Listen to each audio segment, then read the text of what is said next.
Just to give you the overall view here, we're in our third day of painting this mural of a Mako shark chasing a bunch of tunas. And as you know, the brand new roller coaster here at SeaWorld has been named the Mako, which is appropriate because... We're going to put a microphone on you so they can hear you a little bit better. It's the fastest of the ocean sharks, and this is a pretty fast roller coaster. So the branding using the name is really significant. The Mako shark is a relative of the white shark, which is your guy's favorite shark. I mean, the press just loves white sharks. But there are other sharks in the world. There's 500 other species that have been totally neglected by the press. So I'm really glad you guys are here today. I personally have been spending the last 20 years researching sharks in one form or other for science and for my artistic renderings. The last 5 years we've been focused on the Mako shark, and we're about the only organization based at Nova Southeastern University in Fort Lauderdale that is doing any comprehensive work on Mako sharks, which is why SeaWorld came to me for help with their branding of the new roller coaster. Now by branding I mean not only am I licensing the use of my artwork for the roller coaster ride and for the merchandise that ensues from it, but also, more importantly, from an educational aspect. We want people to learn more about sharks. The Mako shark is a smaller cousin of the white shark. They're one of 4 members of that family that include the poor beagle, the salmon shark, the white shark, and the Mako. They are the fastest, most developed of all the sharks. They're kind of the real E-type jag of the ocean in terms of their evolution. And the Mako is definitely at the very pinnacle of that. So he deserves our attention. The one problem with Mako sharks is that they're really good to eat. They're the only shark that people really like to eat, and they're also regarded as a game fish by the International Game Fish Association because of their speed and their prodigious leaps. They can jump out the water like a sailfish or a marlin.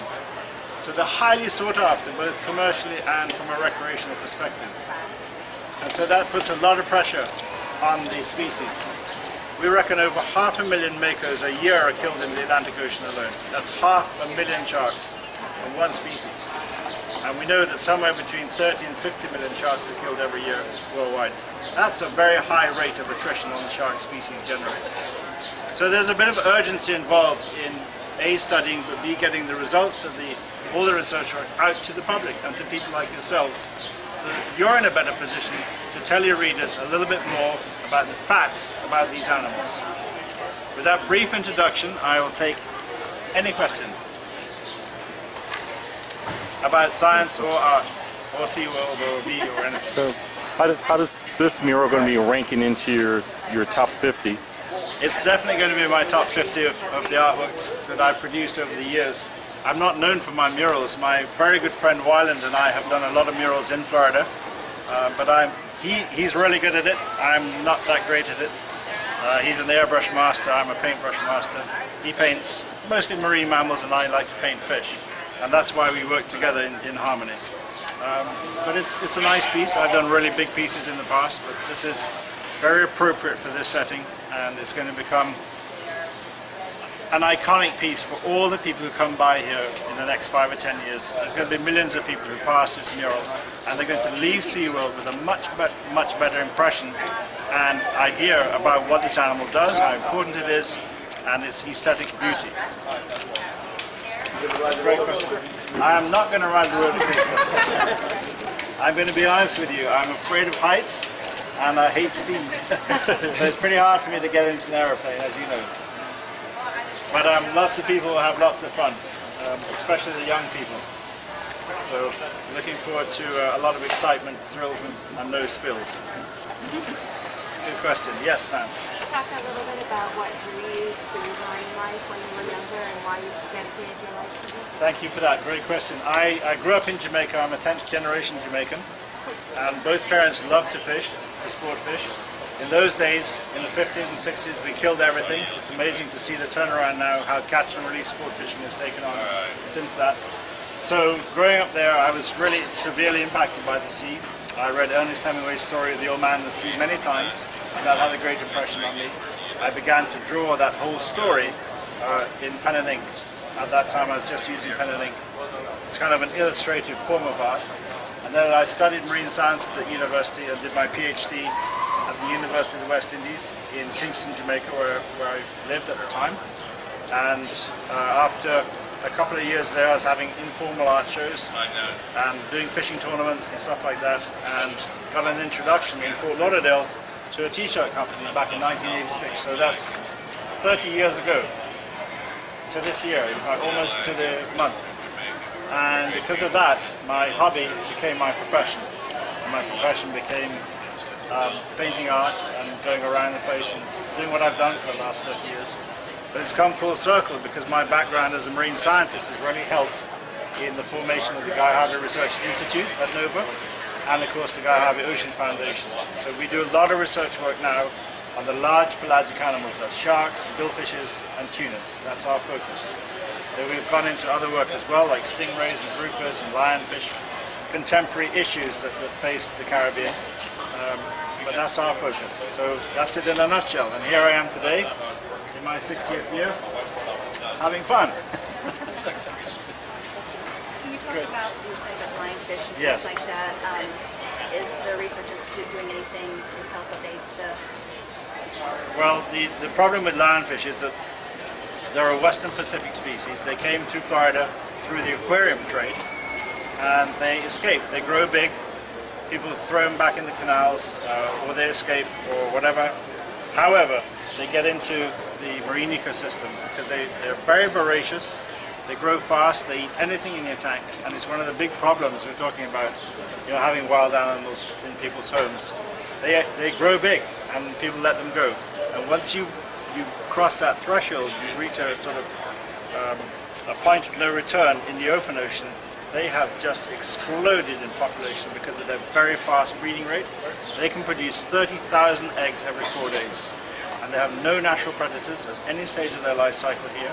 And their prey, the smaller reef fish, don't recognize that they're a threat or a potential danger, so they don't try and evade them. So on both ends, the reproductive side and the eating side, they are causing enormous damage to all the coral reefs from North Carolina south to the Bahamas, down to Brazil, and through the Gulf of Mexico. And they spread like wildfire. So the research is on what are they consuming, what is the damage that they've done, but more importantly now is how can we catch them in a passive, effective way that it doesn't involve human beings. Because diving is the only way right now of catching them, shooting them, and it's very labor intensive. That puts the price of the product up. So you go and buy lionfish anyway because they're great to eat. If you buy them anyway, it's expensive. The real cause, I mean the real, a way to address this problem is to educate the people that they are very good to eat, and to eat them preferentially over other beleaguered species like snappers and groupers. Sorry, long-winded answer, but you got it all. Anybody over here have a question? You talk about the mural. Talk Yes. about from concept to Yeah. now doing it, and is it going to be available for purchase anywhere? It is. It's already available for purchase in the gift store, a smaller version. We'll have different sizes, different size ranges for people. It's also on a shirt. This is another piece that I did. And so we've got 4 or 5 different options for the first go around. Of course, as our contract extends, we're going to upgrade the art and change out art. So there's always something new for the customer to purchase and to learn more about the species.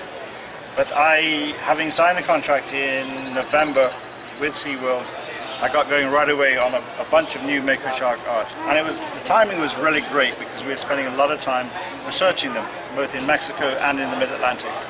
And we just shot a whole new documentary about Mako sharks, which will be available here too. So we're going to reach people through TV, social media, and through art.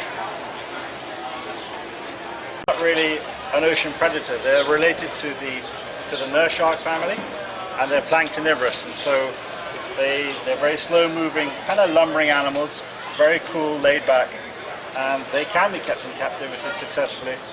But all these big fish, the marlins, the sailfish, the tunas, the big ocean-going sharks, can't be kept in captivity. So this is the importance of art, the importance of TV documentaries that we dive with the animal in its natural environment and bring the image back to the public.